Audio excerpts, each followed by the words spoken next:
sana. Kwa hiyo Uislamu umekuja kupinga kitu kinaitwa ubaguzi wa rangi, ubaguzi wa kikanda, ubaguzi wa kikabila. Bwana Mtume Muhammad sallallahu alaihi wasallam katika hadithi ya mwisho tumalize, anasema laisa minna, Mtume anasema sio katika sisi, man daa ila asabiyya, yule ambaye ataanza kuita watu kwenye ukabila, yani anaanza kuwalingania watu kwenye ukabila. Mtume anasema sio katika sisi. Mtume anakukataa ikiwa unawaita watu bwana, sio Wanyamwezi, sio Wasukuma, sio Wadigo.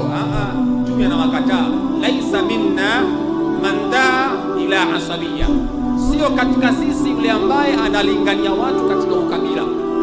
Na Mtume akasema walaisa minna man qatala ala asabiyya, na sio katika sisi yule ambaye anapigana kwa sababu ya ukabila, sio katika sisi. Allah subhanahu wa ta'ala, sote tunakuwa katika daraja moja, sote tunakuwa katika daraja moja.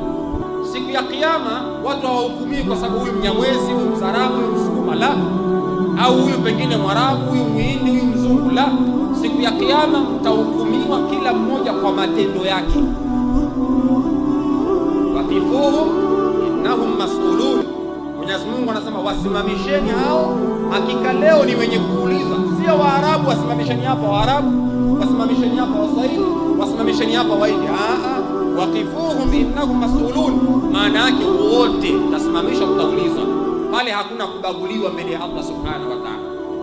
Bali ukitaka kulijua hekima ya Allah subhanahu wa ta'ala kwamba amepinga ubaguzi, tazama katika ibada ya hija, waliokwenda kutekeleza ibada ya hija hivi karibuni, watu wakienda Mina yaumu tarwiya, mwezi 8, wanakwenda kulala Mina, wote wanakwenda kulala chini.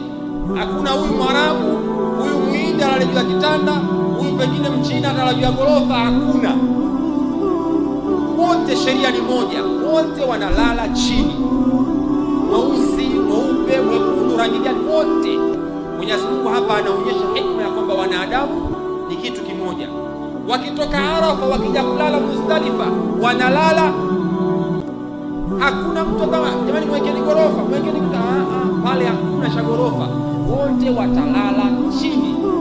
Ndio maana pale utamuona mtu raisi, utamuona mfalme, utamuona mbunge, utamuona mkuu wa wilaya, wote wanalala chini wakiwa wamevaa shuka mbili. Mwenyezi Mungu hapa anaonyesha hakuna mbora mbele yetu ila bitaqwa.